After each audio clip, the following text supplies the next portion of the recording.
later. I think we're live. Awesome. Yep, this is live on Facebook. Yay. Okay, everybody. So if you're watching, we're live. Thank you if you're watching and you see how struggled I am with this system. Thank you for your patience.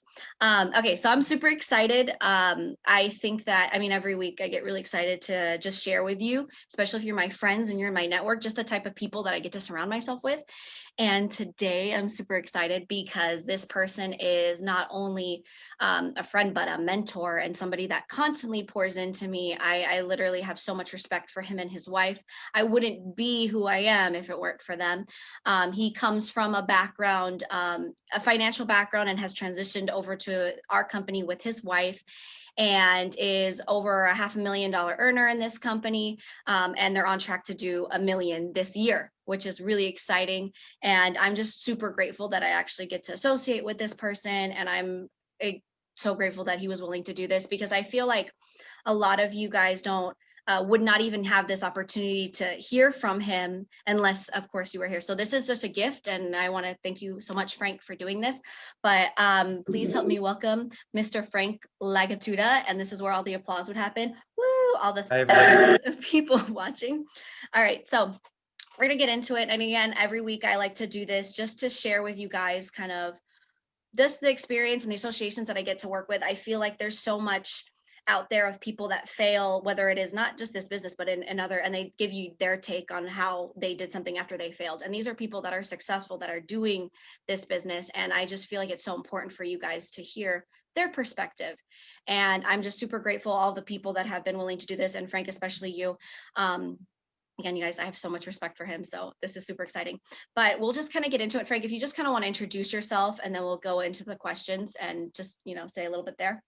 Sure. My name is Frank Lagattuta.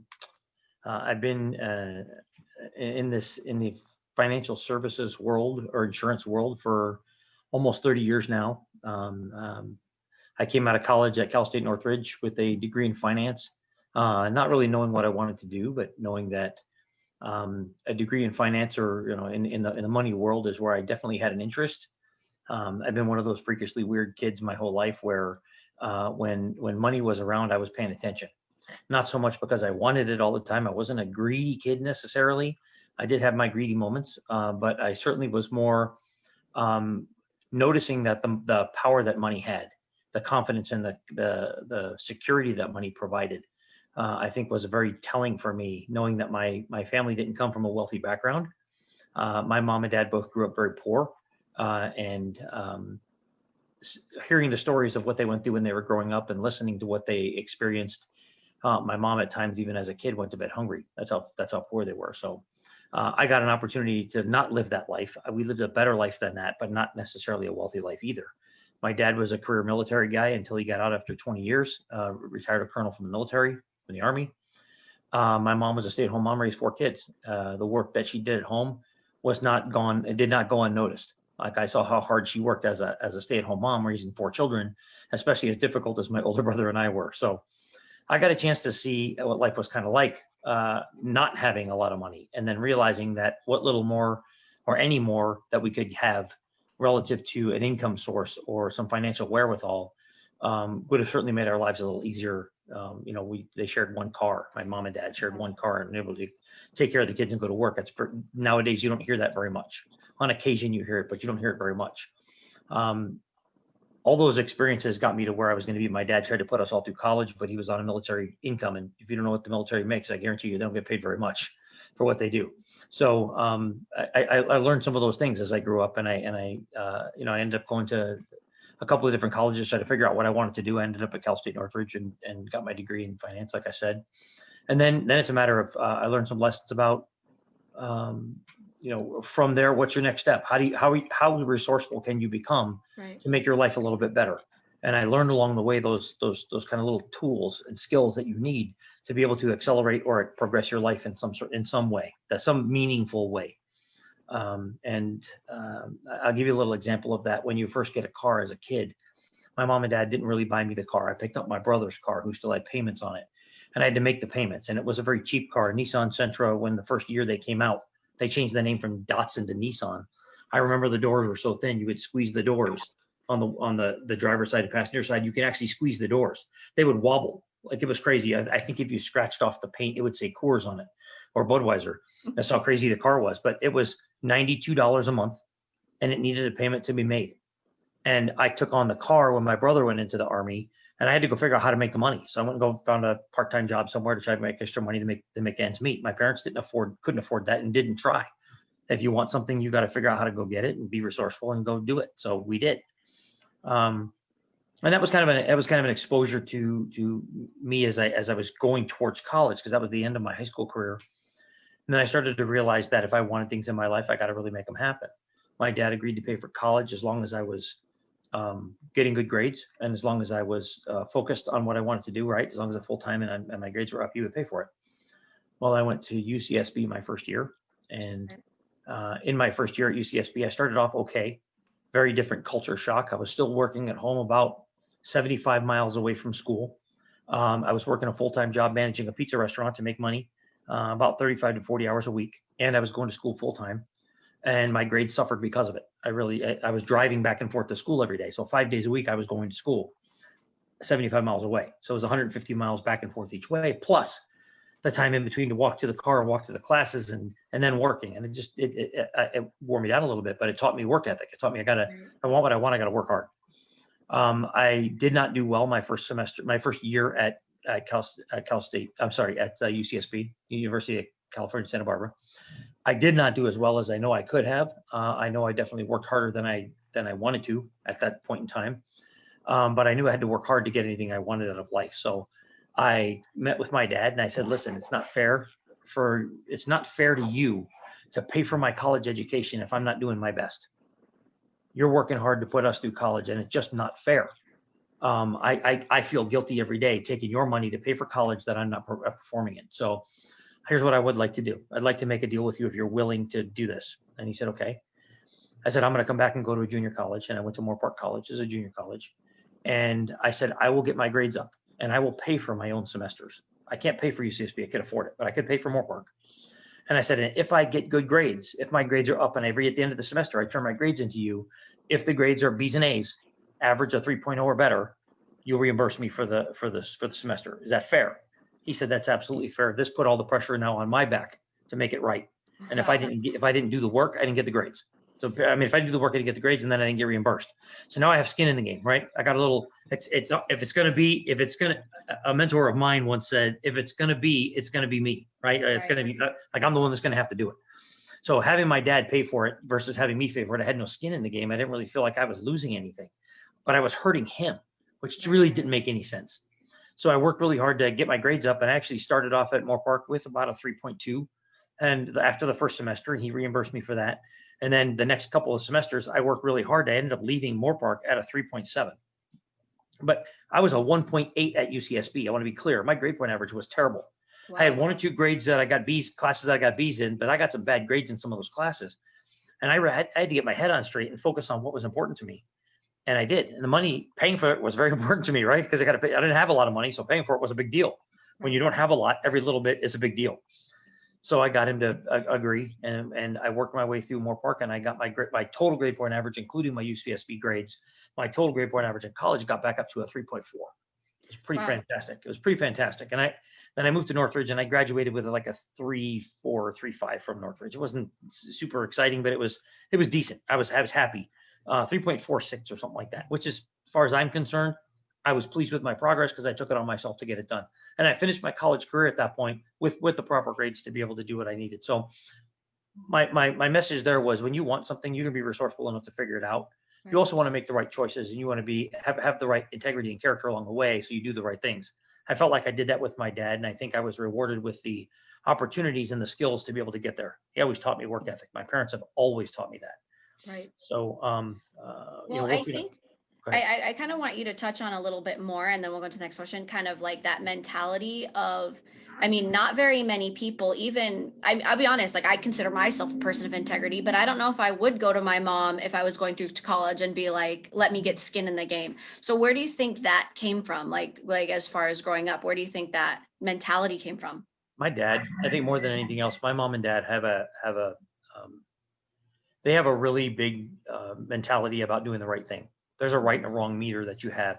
My mom and dad were Catholic, so I grew up in a Catholic household, and we went to church until I was probably in my early teens, late adolescence, early teens.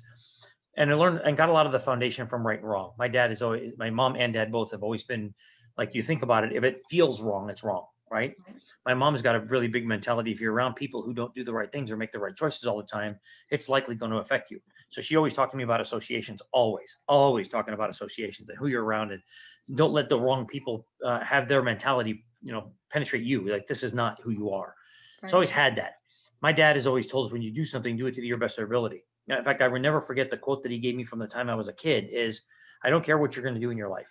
If you want to be a garbage man, now they call it a sanitation worker, whatever. If you want to be a garbage man, be the best garbage man that there is.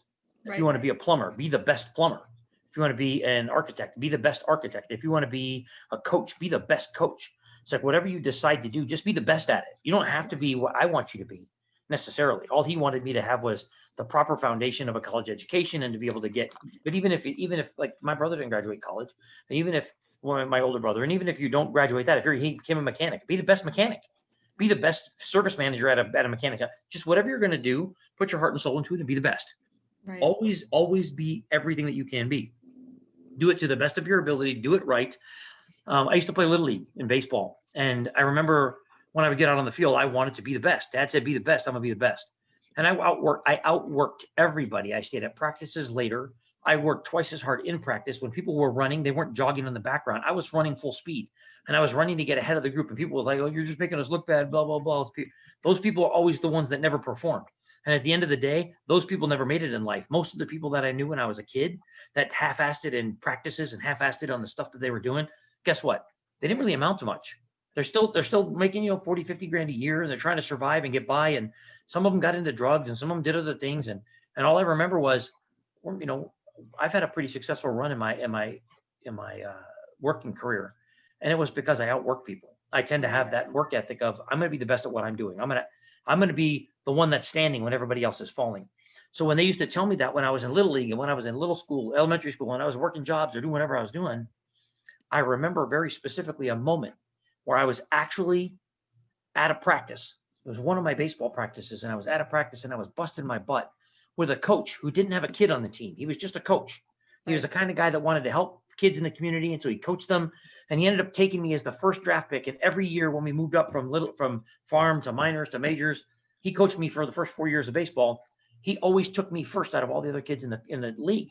And I always wondered why. And I asked him, his name was Greg Grove, and I'll never forget him. And I asked him why. And he said, Frank, you work harder than everybody else. He said, you want to win more than everybody else, and you help the team more than everybody else. You are always engaged in trying to raise up the team and raise up the momentum and the energy by you put yourself out all the time, 100% on the field. And that's how your life is going to work. You're going to win because of that mentality. And my dad always told me that. They always pushed me as hard as they could. My mom has always said, they reinforce a lot of positive reinforcement, right? My mom always said, you can be anything you want to be in your life. Right. You've got the talents and the skills. And when I wasn't doing well in school, she said, but when you're not doing well, that's on you. When you're not doing well, it's nobody else's fault. It's not that too many teachers put too much homework on you. It's not your friends are picking on you. It's not the only person that stops you from being great is you. Right. So right. She said, you've got it all. You've got the talent, you've got the charisma, you've got the charm, you got the what. And I didn't know what half of that meant at the time when she was telling me that, but she's like, but you have the ability to be greater than life if you let yourself be. But if you hold yourself back, if you pour limiting beliefs and all this other stuff, then you're going to struggle. Right. So I had moments of limiting beliefs in my life, and I had to learn how to get past them and be able to be more effective on a positive note. Even into my adult life, I still had some of those limiting beliefs that were poured into me from coaches and parents and friends and everybody else. But I also had that positive reinforcement. And I had to consciously choose, do I want to listen to the positive side, or do I want to allow the limiting and negative beliefs to intervene and take control? And I never wanted the limiting and negative to take control because that didn't get me anywhere. It was always the positive that got me places. So my work ethic and my focus and my positive outlook on life has always been, it was established by my parents early on. It was further instilled in me by the success that I saw along the way, little tiny successes in sports and in school and wherever I applied myself. The UCSB is an example. I didn't do well at UCSB, but I probably could have applied myself a lot harder. When I went back to Moore Park and actually put skin in the game and applied myself, I saw that I was 3 point something, not two or one, right? It's all a matter of finding moments in your life that you do great things and Mhm. capitalize on those and remember those and learn from those and duplicate that Yep. mentality, if nothing else. Duplicate that, because that's what's going to get you places. That I would challenge anybody listening to this message, or anybody listening on this podcast or this live programming. I would challenge you to think about a time when you had something great happen in your life and how hard you worked for it. I would challenge you in your life somewhere. I don't care if it's learning how to ride a bike, or learning how to walk as a baby. If you can think that far, if you can be consciously aware that young, but think about those times where you did something you really wanted and you had a positive outcome. Just that one time. What was different than all the other times that you failed? What was different? Go back to that time and tap into that, because that's going to help you move forward more quickly. And instead of focusing on the negativity and the failures, because that just brings you down and slows you down, and you never get what you want in your life. You never progress. Yeah, I feel like we just started and I've already gotten a lot from this. So like I hope people are watching, because I genuinely am grateful. Like you're spitting gold. And I want to make a comment really quick too, because you talked about it a ton. And I want to add this to your edification, guys. Frank is probably one of the most integrous people I know. And I love, and I actually think work ethic and doing your best is a product of high integrity, because if you know what you're capable of, you're always going to bring that. And I just want to add that. And he, in his story, that's one thing that, besides, I mean, there's a lot of things. I wish I was taking notes. I probably should have been taking notes. I can watch this back and look over it, but just his integrity. And I feel like that's just important to acknowledge, especially when we're talking about what we do now, which we're going to get into next. But I just think that I really admire and respect how full of integrity he is, and like it shows in everything he does. So that brings me kind of into, so you kind of addressed, I gave you a list of questions, you kind of addressed the first two already. So I'm going to kind of jump into WFG now, right? World Okay. Financial Group. So let's talk about that. I mean, obviously you have this background, you're a hard worker, you like literally go above and beyond in everything that we do. Can you tell me right before, because and we'll get into the story, but Dana obviously was the one that was introduced to the business, his wife, for those of you that don't know. Tell me what the months right before you guys, WFG, came into your life, what they looked like. Dana was working mortgage. Well, actually, if I'll go back a year. Okay. Instead of a couple of months. So Dana and I were both working at Prudential Financial Group, Prudential Financial Group, Prudential Insurance, in different capacities. And then we had heard the word that some of our business departments in the Western home office, which is out in Woodland Hills, were going to be outsourced. Some of them were going to be pulled back into Newark, New Jersey, which is the headquarters for Prudential. I was running an inbound telemarketing call center and some other stuff. I was doing a whole host of things at Prudential. I was a jack of all trades. And I was a manager there, and had an opportunity to be a director at Prudential, and an opportunity to get a director's position. My VP rolled out a job. She outlined it. She posted the job. She outlined it as a director's position over the department. So it was a small group of people that were going to probably end up staying in California for a while. And she put this position out there for us to go get. This was about a year before we were definitely for sure we were going to get outsourced. Something was else. We were trying to pull in another department. And everything that she had outlined in the job posting was what I was already doing. I was already that person for her. But she was my VP. I loved her to death. She's a great person, great leader. But I realized quickly that she didn't have the kind of control that she thought she had out in our Western home office when the East Coast was headquarters and they were really running the show. So she listed this job, and I basically went into her and I talked to her about it. I said, "Hey, that looks like everything I'm doing, and should I post for it? I feel like the job's already there for me. Like that's what I feel like." She goes, "I absolutely made this job for you, and I want you to know that you've been working so hard. I want you to take this role. It'll just expand your responsibilities, a little more pay and all that good stuff." And so, but I'm excited that because of how hard you've been working and not asking for anything in return, that I know I feel like that you deserve it, and I'm going to give it to you.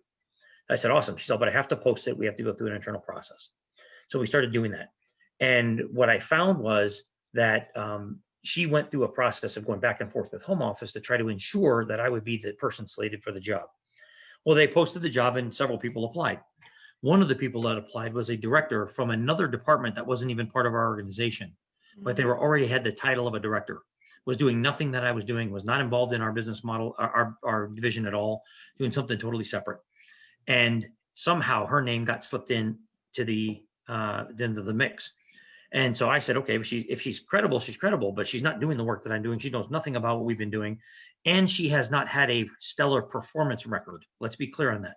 I knew through the grapevine that she had not had a stellar performance record. She's been written up for lack of performance in the past, this kind of stuff. And I've never been. I was always a stellar employee. So when it all got said and done, home office, somebody on that lady's department pulled a string and whatever, and they basically told me that I was not going to get the position, that she was going to get it. So my VP called me and she was kind of pissed off, but she told me why, and she's upset. And she said, I'm sorry that this happened. I made this position for you, but I'm being told that I have no choice but to take this other lady. Fine. So I left her office. I walked back to my desk. I got immediately within an hour, which was maybe God intervention, I don't know, but I got a call from a friend of mine who used to work for me in a different part, who worked with me in a different part of Prudential. Prudential sold their medical group to Aetna.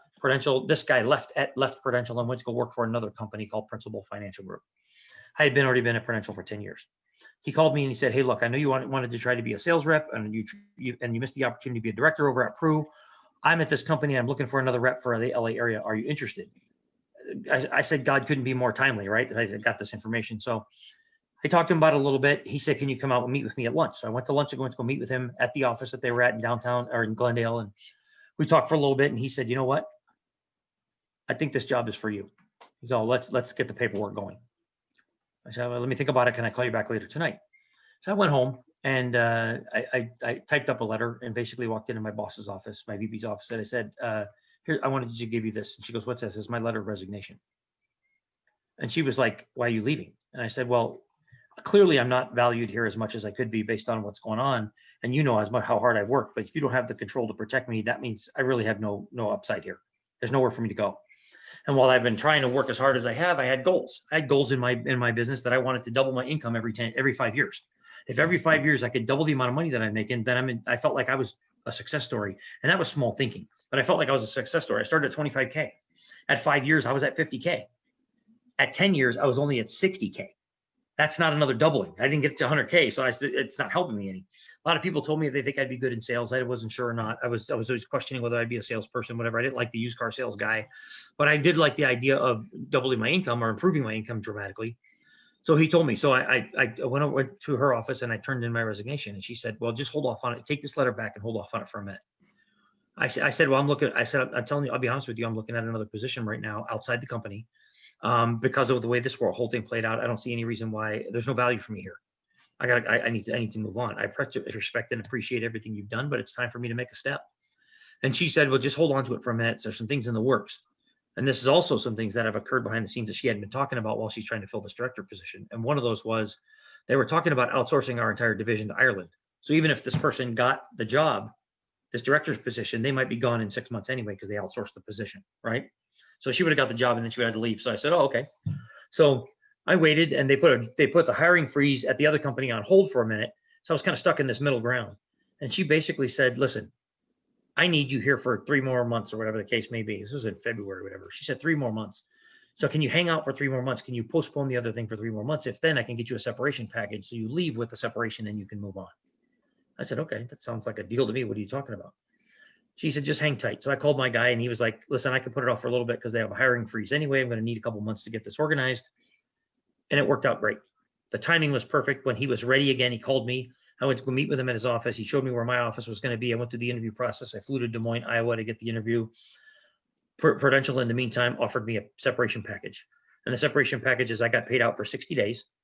And then they gave me my lump sum separation package for all my vacation and all this other stuff. So I got 3 weeks for every year of service. So I got 30 weeks of pay.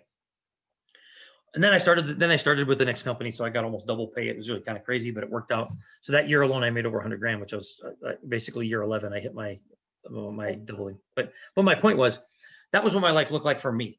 Dana was already moving out of Prudential, excuse me, and she went into the mortgage business. She figured if she could have a little independence, mortgage was paying pretty well. She knew a friend over there that could help build her a little bit, so she went over there with that friend.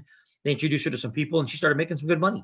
She was making about $60,000, $65,000 in mortgage when she was only making at Prudential about 40, 45.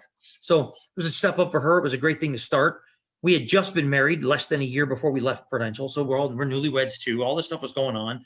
And she's working at this mortgage place. And I got this opportunity at Principal. So I said, you know what? I'm going to take the job. I went over to Principal. with the amount of money that they paid me. They gave me a guarantee first year. They gave me some incentives to get started, but the base pay was nothing. It was $20,000 lower than what I was making. I was 40 when I was making 60, right? They started me at 40, but there was all these incentives for sales and I could grow and whatever the case may be. Plus I had the guarantees for the first year to help me get through it, to build. As I went through that part of the process, and I'll try to speed this along for you, I was exposed to the real world of selling. I was getting out in the street. I was green. I didn't know anything about anything. I was meeting new people, new brokers that I was going to be working with. They were harsh sometimes. They were kind sometimes. I learned some lessons. I cut my teeth in the street, making it happen, learning my way, and I got some great information from it. And that was leading all up until where we were. And I was making that first year, like I said, I made over 100,000, but it was some guarantees in there, some base pay in there, some incentives, blah, blah, blah, plus the separation package. It actually averaged out to a little over 100 grand. Then that next year started at principal. The next year started where I had to go really make my numbers. I had to go sell. And I wasn't great at selling. I was learning. So I went out there and I struggled through it. And I you stumble forward, stay confused, right? I stumbled forward, stay confused. I found mentors. I asked people that were in the business for a while. I talked to friends, family, and whoever. I talked to anybody that knew anything about the industry. And I learned some great stuff. I got some relationships. I started building networks. I started doing all the things that I knew I was going to need to do to survive and thrive. But I started doing those things because I knew what I was doing before was not helping me. I had to do something different. I had to become a different person, right? I had to shift and change and evolve. And in the meantime, Dana was working mortgage, but I found that she was putting in a lot of hours at mortgage and the money wasn't necessarily increasing. It wasn't bad. It was better than she was making, but it wasn't great. Then somebody introduced her to WFG. Now, what you don't know about me is 10 years before Dana got introduced to WFG, I was introduced to WFG through their, called the practice company, the former company before they got bought and evolved in compliance oversight and all this stuff. And I elected not to participate at that time, 10 years earlier. I actually said no to the opportunity because I didn't understand it. I had a mentality of an employee mindset. I knew that if I was going to work, I was going to get paid. If I gave you my hours, you gave me money. What they were talking about was I had to do X amount of productivity. I had to generate $10,000 worth of commissions approximately, or I wouldn't get paid on it because I didn't have the right licensing yet. In order for them to allow me to get licensed, in order for me to start working the business, I was like, wait, so I got to work and make money that I can't get paid on. So you get the money. How does that work? No, I'm an employee. I don't believe in that. That was an employee mindset, right? Little did I know $10,000 is a drop in the bucket relative to when you really understand what a business like ours can do, how great it can be. $10,000 is like an investment in a college education, or in a junior college education over a couple of years, right? Less than that. And the reality of it is the results coming from the school of hard knocks or the learning or the investment that you make is so much greater, but you don't know that. Nobody knows that because the schools teach you how to get a job. Until you experience it. The schools teach you how to get a job. And if your parents only had jobs their whole life, all they knew was jobs. My dad was an entrepreneur. My mom was not an entrepreneur. They didn't know how to think differently or think bigger outside the box. All they knew was go get a job, earn a pension, retire, work for 40 something years. You know, the 40 club, right? 40. You work for 40 years, making $40,000 a year to get a pension of 40% of what you're making. I'm not interested in any of that. I realized that was the strategy for a lot of people, but I looked at my parents trying to figure out how to retire. My dad getting out of the military thinking, oh crap, that's not enough money to retire on. I'm going to need more. I looked at my friends' parents and neighbors and I looked at all of them and they weren't living green or big in retirement. And why? Then I look at the couple of rich people that I knew, and they were entrepreneurs, and they were living in retirement like they had been living their whole lives. And they go on trips and they go travel. They buy nice cars. They throw on parties. They live a different life. And I was like, how is it that they can do that? And it was all about money. It goes back to about what money can provide. Right. What's secure, and it's not just money. It's people. You can get a lot of money and you can blow it all and look like an idiot and end up broke. Like broke people who get a lot of money still end up broke. Right. They find a way back to broke because they don't pay attention to what they're supposed to be learning along the way. But those couple months right before WFG hit for Dana, we were trying to figure out how to make this money. I was out there struggling in the street trying to drive my commissions and make sales, and she was doing the same thing on the loan side to try to make money. It's on our back to figure it out. So we learned that quickly, and then WFG came along. So you kind of talked about this, and it's perfect transition into the next question. Like, so obviously, you said the first time that you experienced WFG, it wasn't for you. So what about this time? And I know you were a little bit skeptical, and I want you to talk about that too. But what about it this time made you think it was worth, at least for your wife, to give it a go? Wow. There's do we have all day? No, we don't. There's so much to the story. I'll try to be brief about it and still get to the points. When we were working at Prudential, part of the job that we had was we were handling an inbound telemarketing call center at the end. That was me. And Dana was still working in our remediation program. And that was in the 1990s, every life insurance company on the planet, every one of them, got accused, especially in California, got accused and taken to court for a class action lawsuit for something that they call churning or twisting. Okay, right. That's when you take existing clients. It's not called replacement. There's a valid and legitimate term called replacement, which is acceptable and okay. And then there's twisting or churning, which is not okay. Okay, there are compliance rules around it. And the twisting and churning part is taking existing clients that had a cash value life insurance policies and using that life insurance policy and the values in it to buy more insurance. So if they had a $25,000 policy and it was almost paid up, let's say they had 20 grand into it and it was almost paid up, they take that 20 grand, they cancel the life insurance policy and roll it into a $50,000 policy and use the 20 grand to front fund the 50.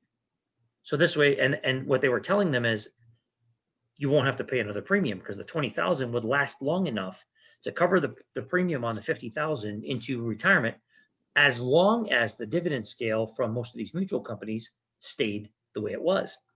But if the dividends that were declared every year ever dropped and got less, it would take more of that 20,000 to cover the premiums. And ultimately what it could take is could end up lapsing the policy if there wasn't enough dividends to keep paying the premiums.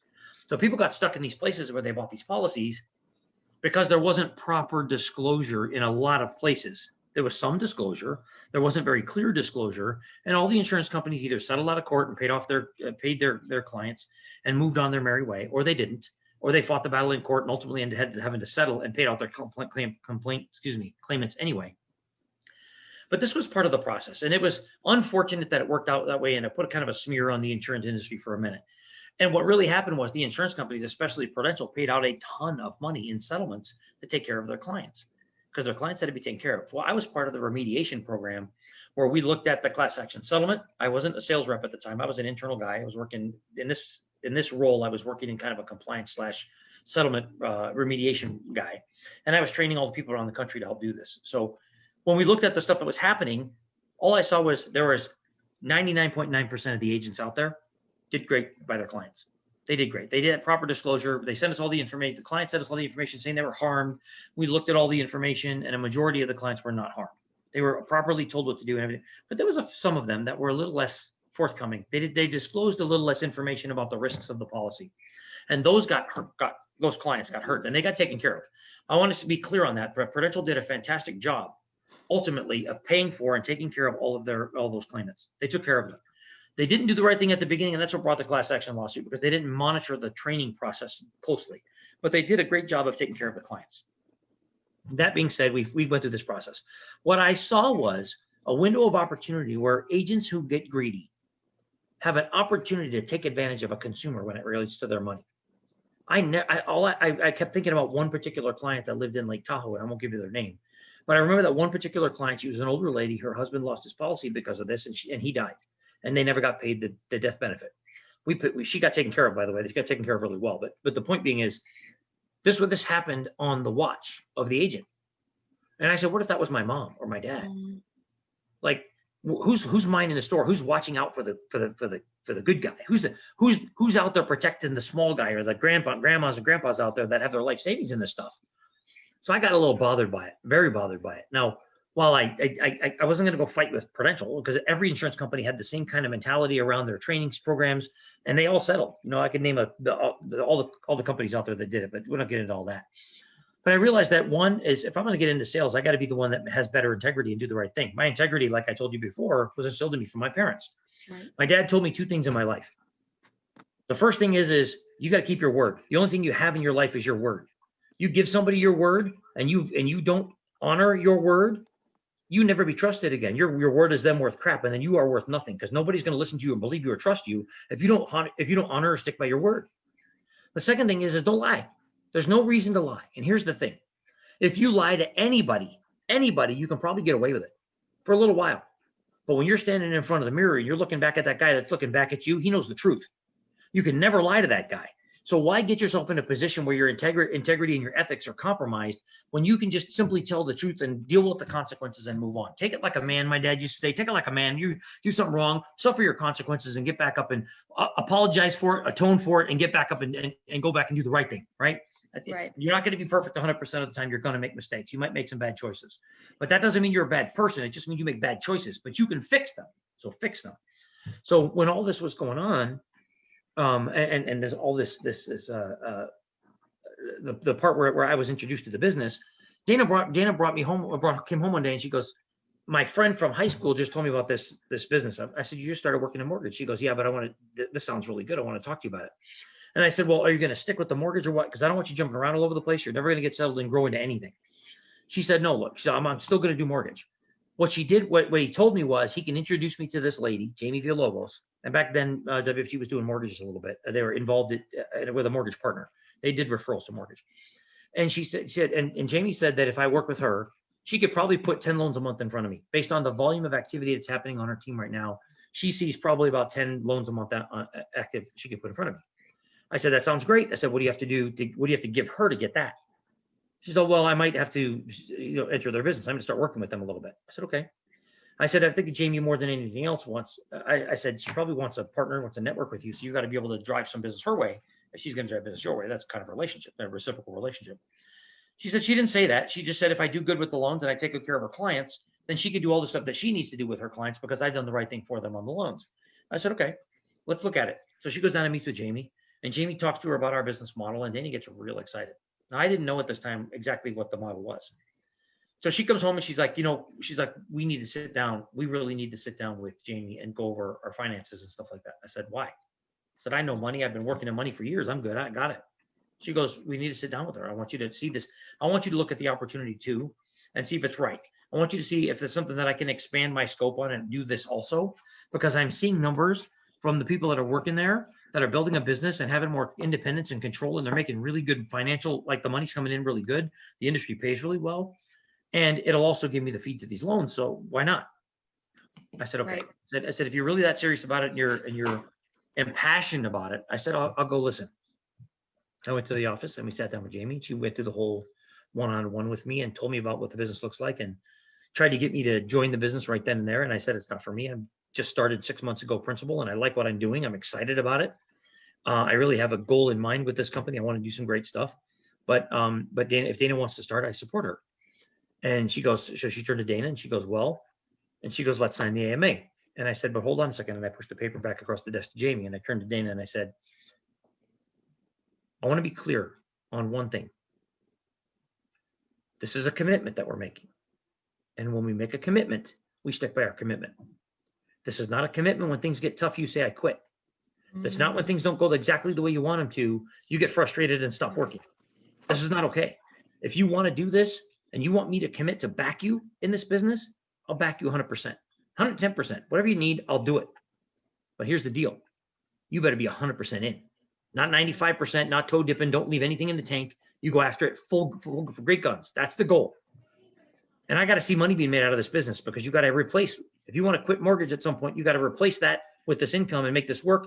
You better show it to me. Right. And I'm in. I'm 1,000% in. My heart and soul is behind you, and I will support you 100%. But you've got to do the same.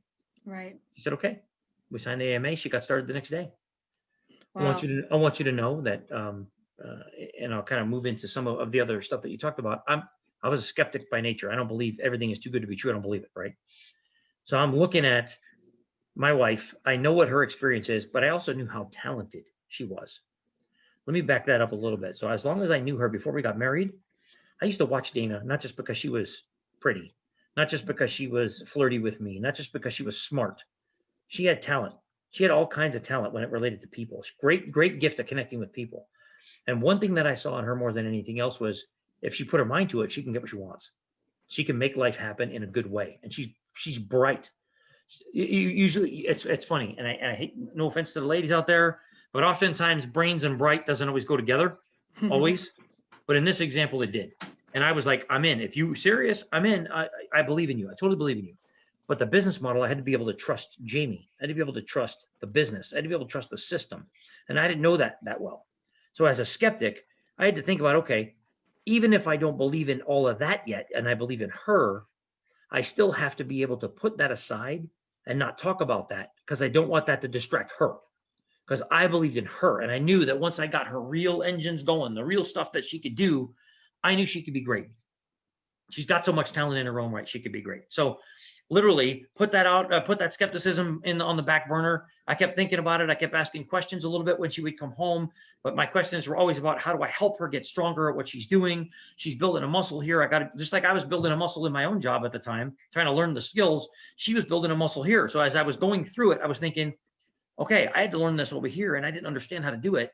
And my mentors talked to me a little bit, or people that knew or in the know told me how to look at it differently. I need to do the same with her. So I would pretend to be like a client, and she'd come home and practice the presentation on, or do some other stuff regarding, she would tell me about the system, and I would try to understand a little bit how the business format system works, so I understand it better, the business model and that stuff. So I kept doing those kind of things. And as that went along, we started chugging and things started to work, and she started to get results and things started to happen. Well, the first couple of months we made no money.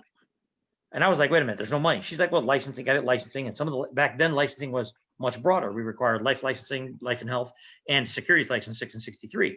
Well, back then it took her a couple months to get the 663 life and health she had already, but it took her several months to get the 6 and 63. So she made a little money on the mortgage stuff that we were getting from Jamie, but she didn't really make a ton of money yet on the other stuff, because we hadn't got there yet. So I'm like, this business better make money. I'm watching. Well, Jamie held true to her loans, and we made money on that. Third month we made $7,749, and I thought it was, wow, all right, this is good. But 1 month, and it was actually like 1 or 2 cycles of pay, and I was like, this is great. But as it rolled forward, I'm watching $1,200 this month, and all of a sudden it jumped up again to a bigger number, and it was up and down and up and down, and all I kept thinking was, it sounds like she can do this. It sounds like she's got it going, and the mentality's right, and we hit about the 6-month mark, and she went over 10,000 for the first time, over 10 grand. There's that 5/5 month, 6 grand, over 10 grand. It goes 12,000 something.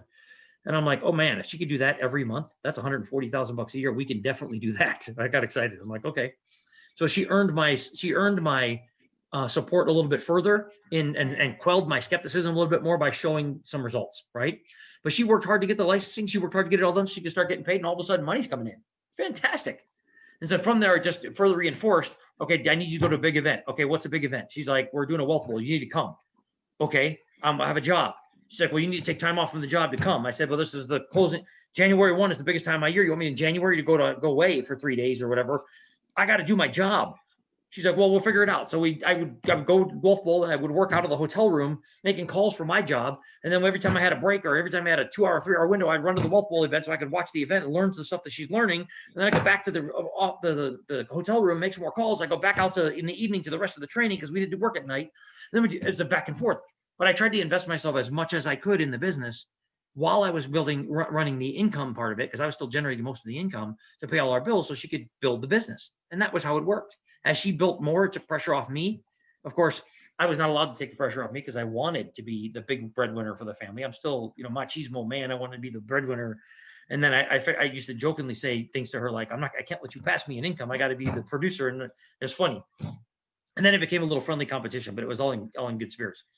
So at the very end of all that, and I'm probably going into some of the other stuff as well. Yeah. But the very end of all that, there was a period about 3-4 years in where she passed my income. I continued to grow. I was up at 185, 200, 210, and between 2 and 250 for many years. She finally passed me, and she hit 303, and I was like, damn it, she hit 303,000 bucks. Oh, I'm sorry, she passed me one year when she hit 175, and I had a year that I had hit 152. We had a down year, sales were bad, whatever. I had a 152, and she beat me, and I said, never happen again. I was like, oh. Next year I worked my tail off, and I hit 220, and then 230 next year, and she was catching up. She hit 206, and then 222, and she was growing her income. And all I kept thinking about was, okay, so we have to talk. We're on one of the 16 trips to Hawaii that WFG sent us on, because we were kicking butt and doing great things, and we're on all these great leaders and these great, escape to paradise moments. And Dana and I were talking, and I said, you know what, we got to set a plan. She goes, why? I said, because as much as I love my job, I love what I do. I believe that we can add more value together in WFG. And she said, I've been wanting you to come on board for a long time. I want you to partner with me and do this. And everybody in her leadership was telling me, Frank, when are you going to quit your job and come on board? I said, quit my job. I love what I do. Mm-hmm. And I'm making almost $250,000 every single year. Why would I give that up? I got benefit loads. I got freedom. I got control. I don't have a boss breathing down my neck. My boss leaves me alone. I do what I do. I give him the numbers. He's happy every day. Pats me on the back and say, go do it again next year. And that was great. But there was still capped. I noticed that my comp plan every year at my own sales company was every single year they would change the comp plan to slow down my income, which was driving me crazy. I had to work harder the next year and make the same money. That didn't make any sense. So I said, Dana, we've got a plan. So our plan was we had $500,000 a year and we hit the level CEO. CEO is where you actually, SMD is where you get start getting ownership of your business. CEO is where you get total control of your business, right? You have a lot more control. You have control from the beginning always. But when you get to CEO, there's bigger numbers. You get these elite partner support groups back in home office. You get all these other people to help you. There's all these other things that come with CEO. So CEO and $500,000. In 2015, we hit CEO. In 2014, we hit CEO. In 2015, we hit $500,000. In 2015, at the end of the year, we hit EVC. And I said, okay, 2015, I walked into my boss's office in December, and his name is Chris. He was one of the greatest bosses I've ever had in my life. I walked in his office and I said, you're fired. He looks at me like, are you crazy? What are you talking about? He's out of my office. I said, Chris, no, seriously. You've been the best boss I've ever had. Even Sandy, my prior boss at Prudential was great, but you've been fantastic. And I want to tell you, we'll be friends. We'll be friends for life. We'll be fast friends for a long time. But you're fired. You're no longer my boss. He's like, what are you talking about? I said, I told you when Dana and I hit critical mass, I'm leaving. He goes, what do you mean? I said, I've been warning you that when we get to a place where the team gets so big that she needs help because the spread of the team is difficult to manage. It's difficult to manage. You're still dealing with people. And we have, 300 at the time, we have 300 licensed people on the team, 300 plus licensed people that all need some level of leadership. Dana can't be covering 300 people. Nobody can. We have to design the program to be able to take care of everybody. If we can, we do the best job we can with what we've got. But here's the deal. I got to go. I gave him a transition strategy. I gave him 5 months for me to replace myself. I found somebody. I trained them to do what I do, to introduce them to all my relationships so that they could step in and take over. So Chris wouldn't lose any performance from that territory. And then he needed me to stay on 3 extra months because they ran into some problems. Then instead of me leaving the company, they retired me. Now, retirement doesn't mean they give me a pension. We didn't have a pension with our company, but they retired me as it relates to my relationship and not burning bridges with principal. So I always had relationships with the people that I work with. All of them still talk to me periodically. Many of them are now my clients. But the key was we had to build this relationship and make that happen. And so WFG provided us an opportunity that I saw was there's no cap. The sky is the limit. As hard as we work, as big as we build it, the more we can achieve. The more we can achieve, the more we can succeed. The more we can succeed, the better we're going to feel, the more freedom we have. Yep. I do have moments where I need a day to get my head straight, to physically, to take a day. And I don't have to go into the office without asking anybody for a day off. I don't have to go to the office. I can stay home and sleep in one morning if I'm not feeling good. I'm not worried about being sick and not worried about my job being in jeopardy. I'm not worried about losing business because the business model is designed to perpetuate income when you build it right. And so I was excited about that. So WFG showed me that. That was part of my WFG tie to my vision was I wanted at 17 years old, I made it a statement to my parents that I want to retire at 55. My parents were working until they were 66 and 67. I want to retire at 55. I can't do that at the control of somebody else at a W-2 income job. I do not get to control if I retire at 55.